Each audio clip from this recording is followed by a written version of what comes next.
Hi, everyone. My name is Rafael Pereira.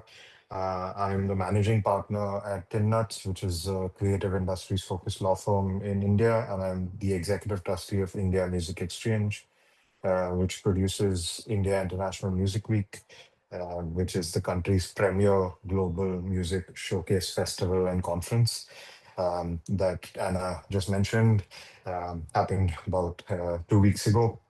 And let me jump straight into it. And I'd like you to feel at home in India now that Sushil has played the music for you. Welcome to India officially. Um, I just have a few key figures in a report that Ernst& Young produced and published in 2023, in December of 2023, along with the support of at the behest of in uh, IPRS. You'll hear from Rumpal later. So some key stats of the Indian music market here up on the screen right now. The 9 OTT platforms that you see have come down by 3 at this point. So as Sushil said, YouTube is the number one. We bucket our streaming platforms as YouTube and then the rest. Um, and right now, number one position in India is Spotify. We've actually lost more audio streaming platforms or music DSPs in the past 3 years than we've gained. So Wink, which was at one point the largest, run by a telco called Airtel, is out of the market.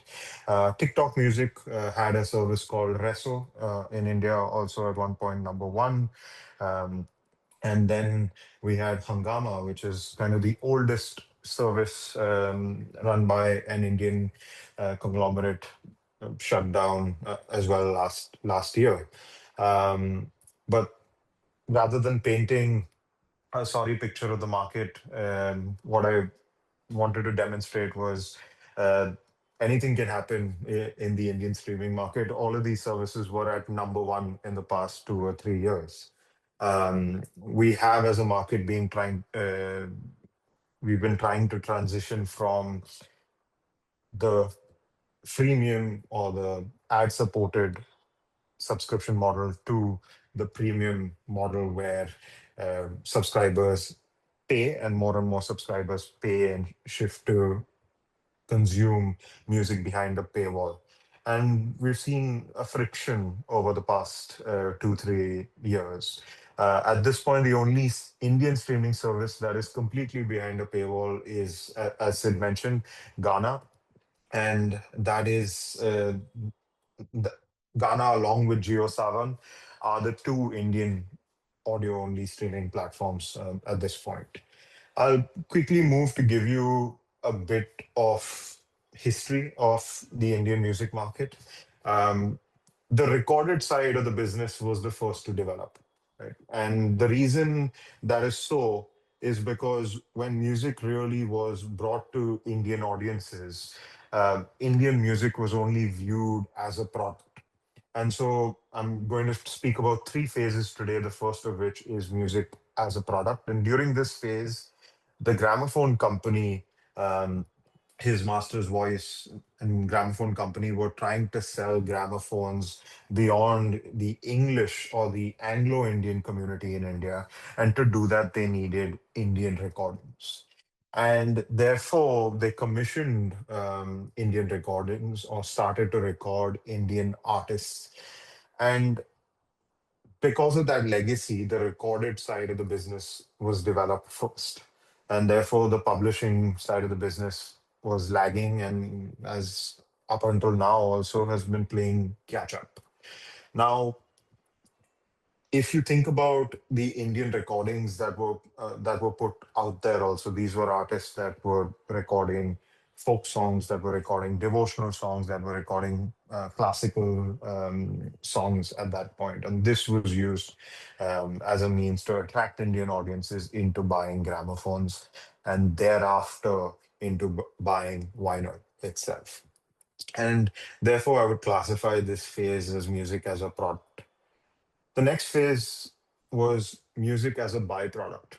And just to give you a sense, music as a product that was somewhere around the time of let's say about 1930s, 1930s India, um, the gramophone company, and also India's first label, which was Hindustan Records in the year 1932. That's when they really started operating in response to the demand for recordings on gramophones. So Hindustan Records then, in this next phase also of music as a byproduct, had an imprint called Inreco, the Indian Recording Company. But enough about them. Why am I saying music was a byproduct in this era? This era is really an era post independence, which was 1947 in India. And the government also wanted to use not music as such, but more film as a medium of social behavioral change, messaging, and communication. And so we saw a lot of films in India being commissioned around themes and around messaging of social behavioral change. And this mass media um, became mass media messaging became much easier with the music as the vehicle to carry the message, and therefore iconic film songs um, became the byproduct of the films, and that became our music industry post independence, um, just because of the infrastructure that the film industry had. Um, that was used to piggyback on by the music itself. And therefore, uh, I think it's apt to classify this period of music as a byproduct, because it wasn't the main product. The main product was film, and music was really piggybacking on the film and getting out there. Um, After this era, there were a bunch of music distributors in the music as a marketing asset era, and I would explain to you that uh, once the physical era of CDs and cassettes, there were a lot of distributors who said, "Hello, Mr. or Miss Producer, can I take the music from your film and distribute it on CDs and cassettes?" And that really did well across all language markets in India, across the length and breadth of India.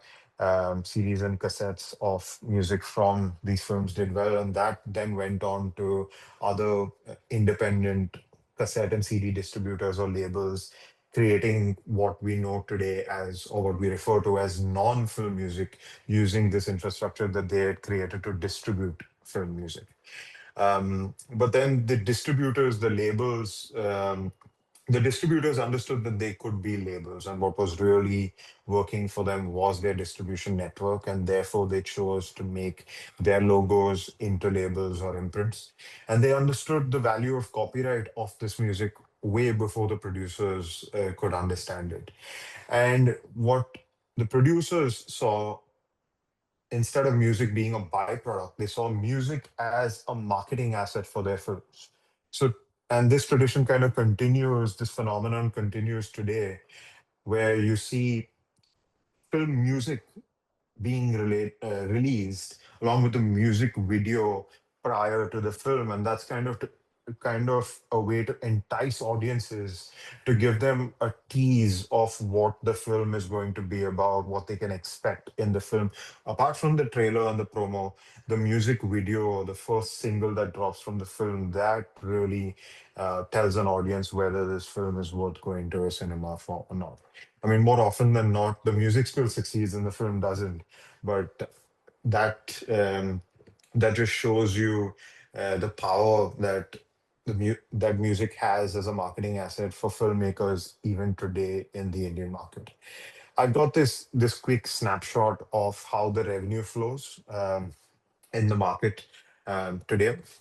you can feel free to screenshot it or take it from the recording later. But really quickly, because we have limited time, I'll just leave you with a few statements, because you heard from Sid, you've heard from Sushil about the expanse of the Indian market. A few things for you to remember. Number one, languages are genres in India. Apple Music and Spotify both classify Hindi and Punjabi as genres, and Hindi and Punjabi are languages in India.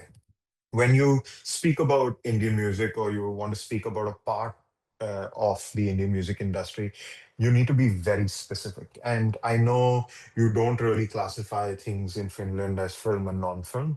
The non-film part of the industry is what you would call the music industry. But when you're speaking to someone, it's important to understand whether they work firstly in the film side of the business or the non-film side of the business.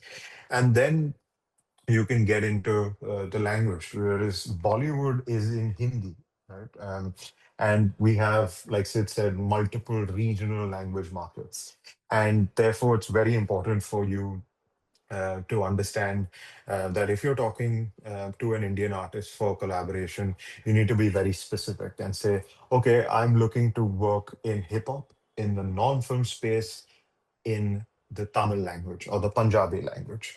And that's really what we would emphasize, that you focus on finding the genre, whether it's film or non-film, and then get into the regional language or Hindi, which is working across the country at this point. So that's it from me and us at India Music Exchange. Over to you, Anna, for the rest of the webinar.